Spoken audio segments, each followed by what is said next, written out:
जय गुरु जी, शुक्राना गुरु जी, अनंतम अनंतम शुक्राना गुरु जी। संगत जी, इस चैनल पर आपको वही सत्संग सुनने को मिलेंगे जो संगत सत्संग को रिकॉर्ड करके हमें नहीं भेज सकती, जो संगत सिर्फ लिखकर हमारे साथ सत्संग को शेयर करती है।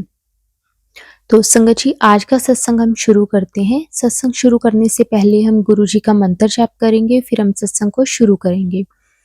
ओम नमो शिवाय, शिव जी सदा सहाय। ओम नमो शिवाय, गुरु जी सदा सहाय। जय गुरु जी, शुक्राना गुरु जी। जय गुरु जी, शुक्राना गुरु जी। संगत जी, ये मेरा पहला सत्संग है और गुरु जी से आज्ञा लेकर मैं दीक्षा लुधियाना से अपना सत्संग शेयर करने जा रही हूँ।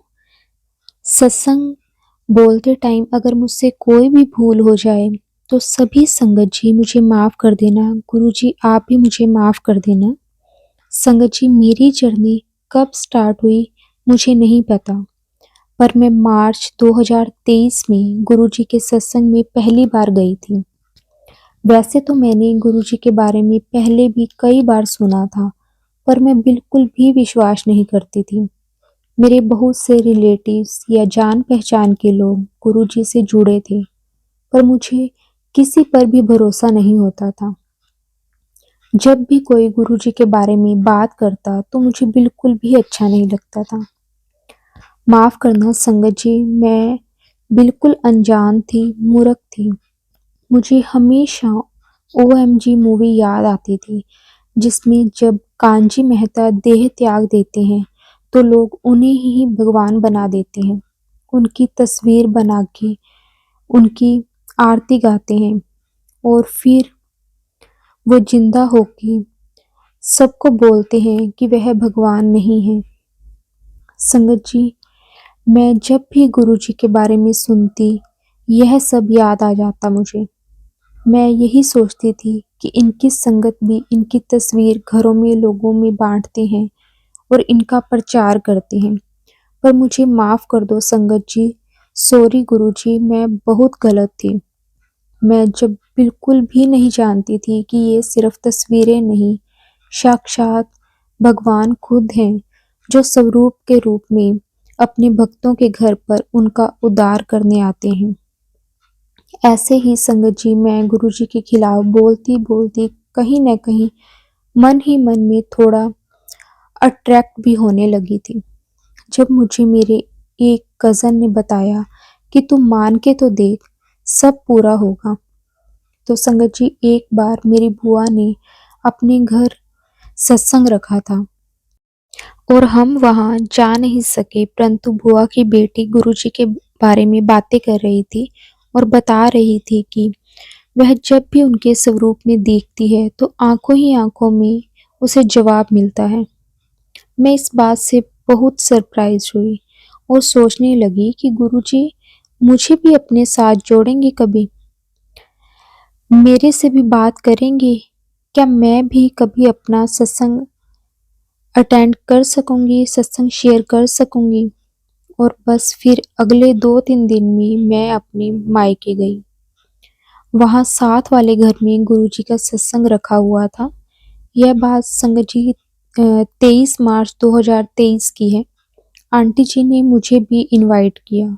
संगत जी, जब मैंने माथा टेका तो गुरुजी से अरदास की कि गुरुजी आप कुछ तो ऐसा करो कि मुझे भी आप पर विश्वास बने। मेरा दिल मानता है पर दिमाग नहीं मानता। मुझे भी अपने साथ जोड़ लो, मुझे जुड़ना है आपके साथ। और अगले ही दिन 24 मार्च को मेरे देवर के लिए एक लड़की देखने गए। संगत जी, जिसके लिए बहुत देर से कोई रिश्ता नहीं मिल रहा था और वह लड़की भी गुरुजी की ही संगत थी। संगत जी, उसने हाथ में गुरुजी का ब्रेसलेट पहना हुआ था और पिछले हफ्ते ही गुरुजी का सत्संग करवाया था। वह भी यही बोलती है कि सत्संग के बाद ही यह रिश्ता आया है। कहीं ना कहीं मुझे लगा कि यह गुरुजी की ही इच्छा है और बात पक्की हो गई, रोका हो गया। संगत जी, और मैं 25 मार्च को फिर से अपने मायके में आ गई, क्योंकि मैं लोकल ही मैरिड हूँ और मैं अपनी माँ के पास रहने गई हुई थी। वहाँ मेरी बुआ भी आए हुए थे। मैंने अपनी बुआ के हाथ में गुरुजी का ब्रेसलेट देखा और उन्होंने बताया कि ये साथ वाले आंटी ने दिया है जिनके घर पे सत्संग था। संगत जी फिर भी उन आंटी से कहा कि आंटी जी मुझे भी ब्रेसलेट दे दो। संगत जी तब आंटी जी ने बोला कि अभी तो नहीं है और अगर मिला तो ये वो ज़रूर दे देंगे। तो फिर अगले दिन 26 मार्च को उन्होंने मुझे बुलाया, सिर ढकने को कहा और मैंने झोली में गुरुजी का एक पॉकेट स्वरूप जिसके पीछे मैग्नेट लगा हुआ था, 3 ब्रेसलेट, एक मेरे लिए, 2 मेरी बेटियों के लिए और एक रिंग स्वरूप दिया। मुझे थोड़ा अजीब लगा कि इस तरह से झोली में क्यों डाल रहे हैं। मैं अनजान थी कि साक्षात भगवान मेरे पास आ गए हैं। मेरे साथ मेरे गुरुजी के बारे में कुछ भी नहीं पता था मुझे। सिर्फ इतना कि ये गुरुजी हैं। आजकल लोग इनके पीछे लग रहे हैं। लोगों को चमत्कार दिखते हैं जो मैं विश्वास नहीं करती थी। संगत जी तो इस तरह मैं गुरुजी के स्वरूप लेकर घर आ गई। मेरे हाथ में 3 ब्रेसलेट देख के एक मेरी बुआ ने ले लिया। तब मैं नहीं जानती थी कि अपनी ब्लेसिंग्स किसी को नहीं देनी चाहिए। मैंने सोचा कि मेरे ससुराल में कोई गुरुजी को मानता भी नहीं है, कोई पहनेगा भी नहीं। चलो कोई बात नहीं। तो मैं अगले दिन एक मैग्नेट पॉकेट स्वरूप, 2 ब्रेसलेट, एक रिंग स्वरूप लेकर घर आ गई अपने ससुराल में।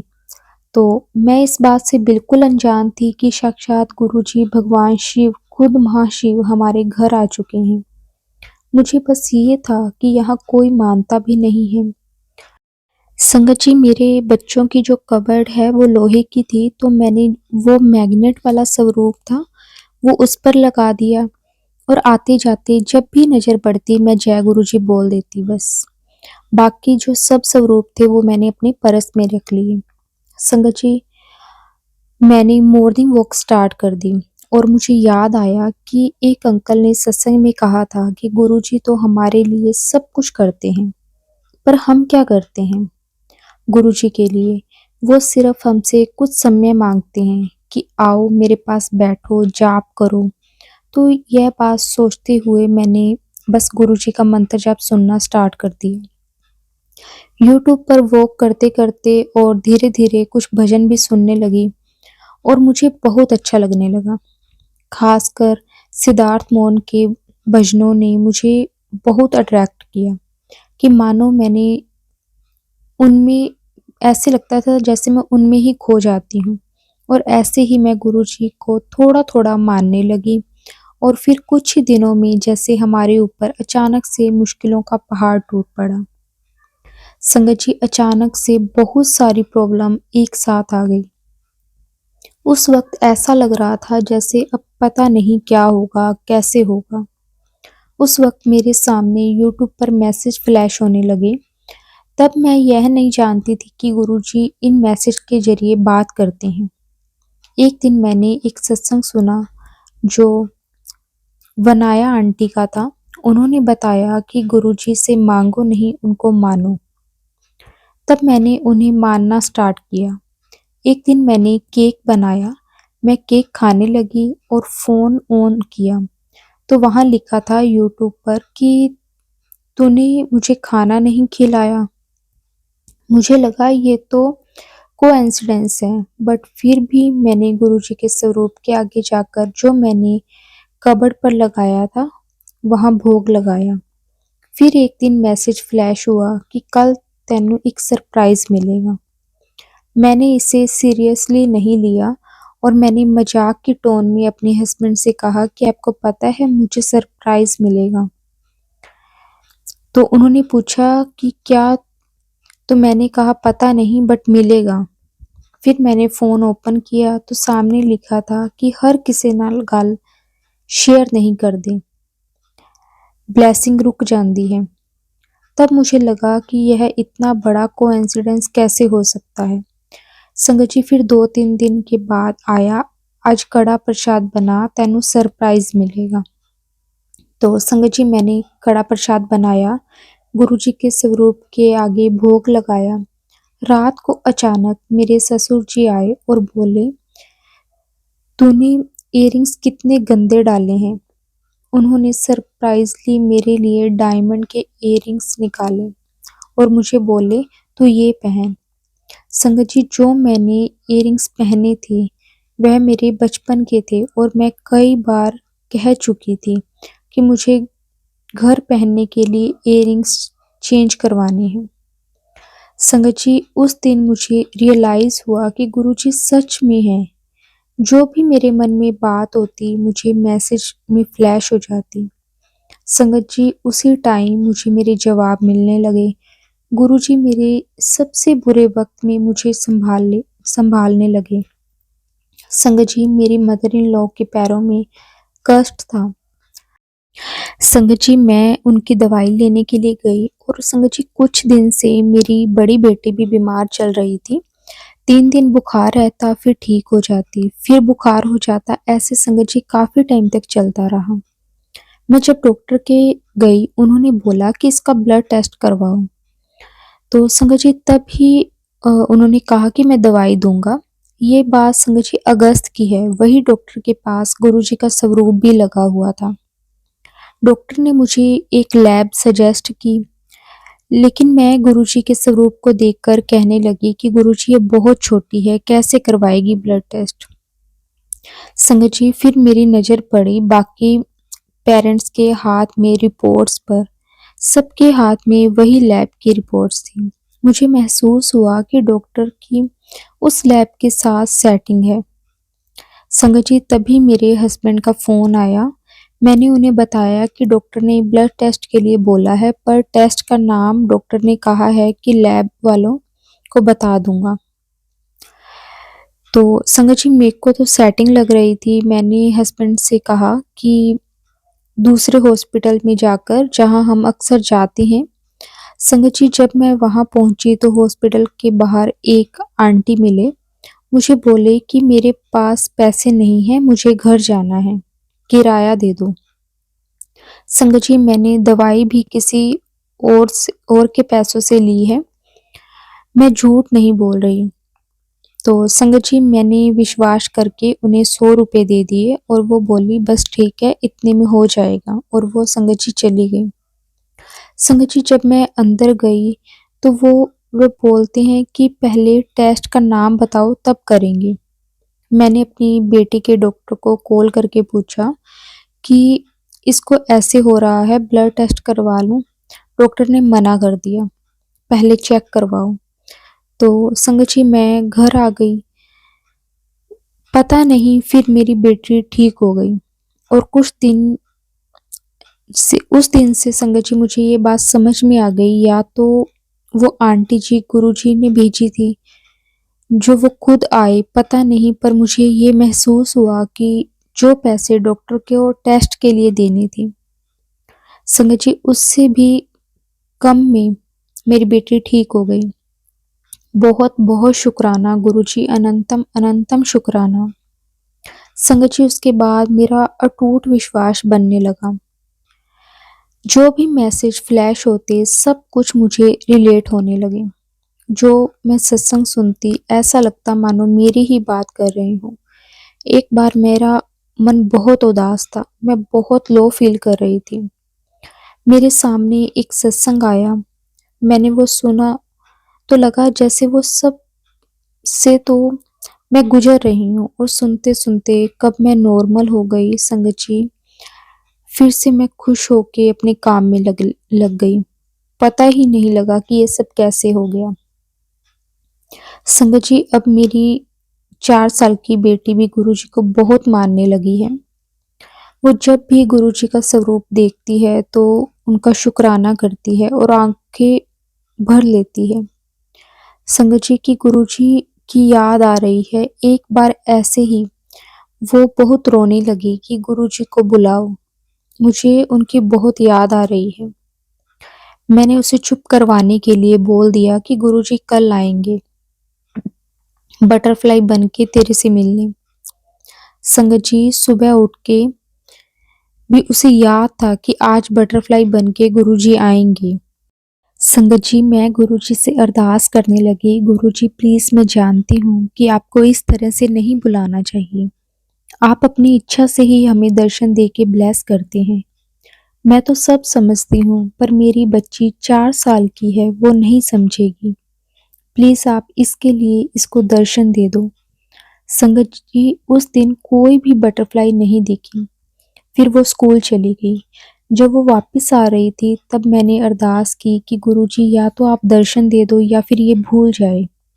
और मेरी बेटी को याद नहीं था। रात को सोते-सोते उसे फिर याद आ गया। वो फिर से रोने लगी। तब मैंने उसे बोल दिया कि गुरुजी बाहर आए थे, हम मिल नहीं पाए। अगले दिन उसको स्कूल ले जाते समय मैं घर से निकल रही थी और मन में सोच रही थी कि जब सभी संगत गुरुजी को दर्शन देने के लिए बुलाते हैं, तो गुरुजी तुरंत ही आ जाते हैं। पता नहीं हमें दर्शन क्यों नहीं देते गुरुजी।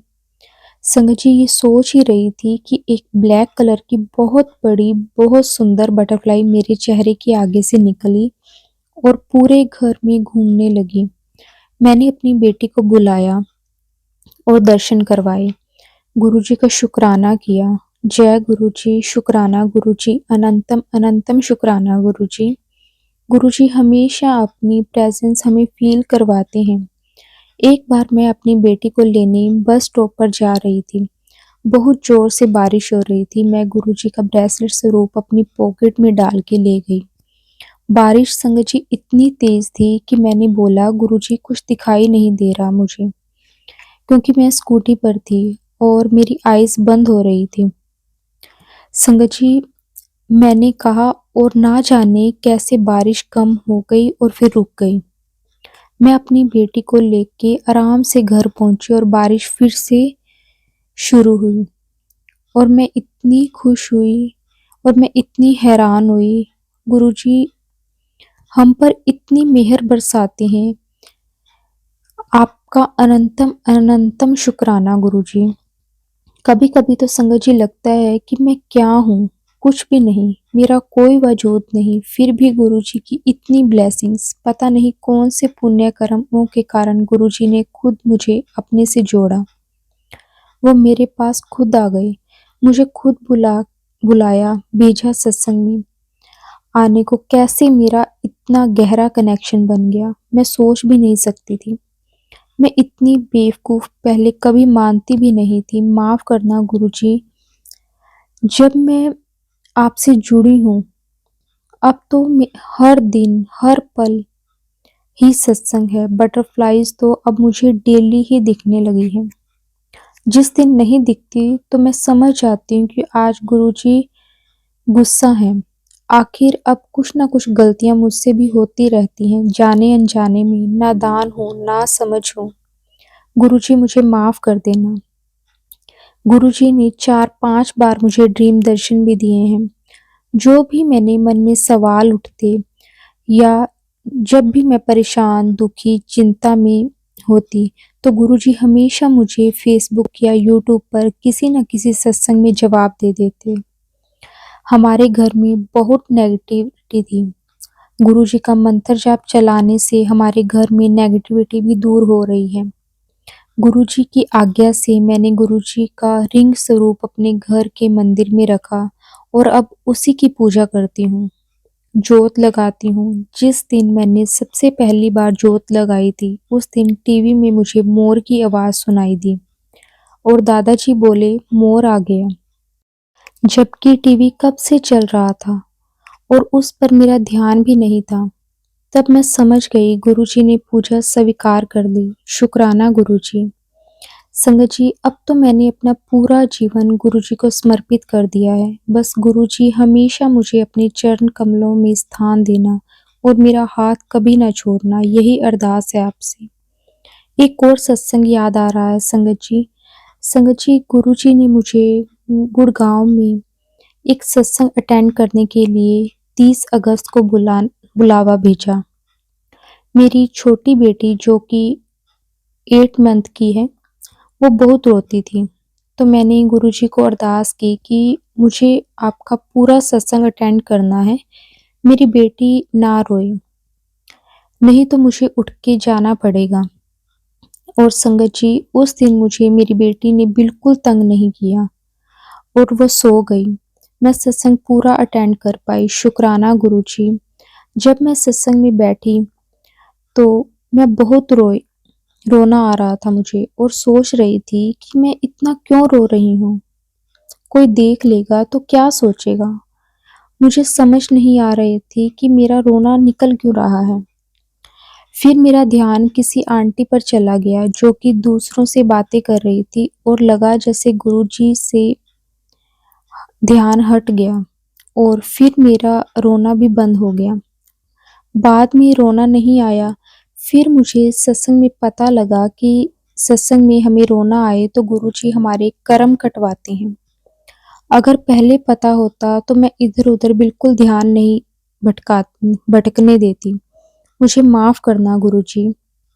अभी कुछ ही दिन पहले की बात है, मैंने एयरपोड्स लिए थे और अब मैं हर समय गुरुजी के भजन, सत्संग सुनने लगी थी। जितना मैं सुनती उतना ही मुझे गुरुजी की प्रेज़ेंस फ़ील होने लगी थी। फिर एक रात को मेरे हस्बैंड से मेरा झगड़ा हो गया कि मैं सारा दिन कान में एयरपोड्स लगा के रखती हूँ। इतना ज़्यादा यूज़ करती हूँ कि मैंने गुस्से में आके उनकी तरफ एयरपोड्स मारे जो उनके फेस पर ज़ोर से लगे और उन्होंने उठा के एयरपोड्स दीवार में मारे और वो टूट गए। उसके बाद मैं गुरुजी से बोली कि ये सब क्यों हुआ? मैं तो बस सत्संग भजन ही सुनती थी और बहुत रोई। रोते-रोते फ़ोन ऑन किया, वहाँ लिखा था कि तेरा बहुत बड़ा कष्ट टाल दिता। शायद मुझ पर कोई मुश्किल मुसीबत आने वाली थी, जो एयरपोर्ट्स पर ही आ गई। क्योंकि इस घटना के थोड़ी देर पहले ही मैंने किचन में एक छोटी-सी ब्राउन कलर की तितली उड़ती देखी और फिर छिपकली आई और उसे निगल गई। मैं बहुत डर गई कि बटरफ्लाई मर गई, कहीं मुझे गुरुजी दूर तो नहीं हो जाएंगे। और थोड़ी देर के बाद एयरपोर्ट्स का टूटना। अगले दिन मैंने एक सत्संग सुना जिसमें पता लगा कि अगर बटरफ्लाई मृतक पाई जाए तो गुरुजी हमारे ऊपर आने वाले कष्ट अपने ऊपर ले लेते हैं। और सच में गुरुजी ने मेरा बहुत बड़ा कष्ट छोटा कर दिया, क्योंकि गुरुजी 90% अपने ऊपर ले लेते हैं और हमें सिर्फ 10% ही भोगना पड़ता है। आपका जितना शुक्राना किया जाए उतना कम है गुरुजी। आपका लख-लख शुक्राना। उसके बाद मैंने नए एयरपोड्स मंगवाए जो खराब निकले। आज भी किसी कारणवश एयरपोड्स अटके हुए हैं और उस दिन के बाद अभी तक नहीं आए। शायद गुरुजी नहीं चाहते कि मैं फिर से एयरपोड्स यूज़ करूँ। मेरे और भी बहुत सत्संग है संगत जी। गुरुजी से जुड़ने के बाद हर पल ही सत्संग जैसा होता है। अब तो गुरुजी से मेरी अरदास यही है कि जल्द से जल्द मुझे बड़े मंदिर बुलाएं। संगत जी, ये सत्संग बोलते समय यदि कोई भी मुझसे भूल हो गई हो तो मुझे माफ़ करना। गुरुजी, यदि मैंने कुछ भी गलत बोल दिया हो तो मुझे माफ़ करना। संगत जी, अंत में मैं 2 लाइनें गुरुजी के लिए बोलना चाहूँगी। मेरे सतगुरु जी तुसी मेहर करो, मैं दर तेरे ते आई होई हां। मेरे करमां वल ना वेखियो जी, मैं कर्मां तो शर्माई होई हां। गुरुजी के चरणों में कोटि-कोटि प्रणाम और सारी संगत जी को जय गुरु जी, शुक्राना गुरुजी।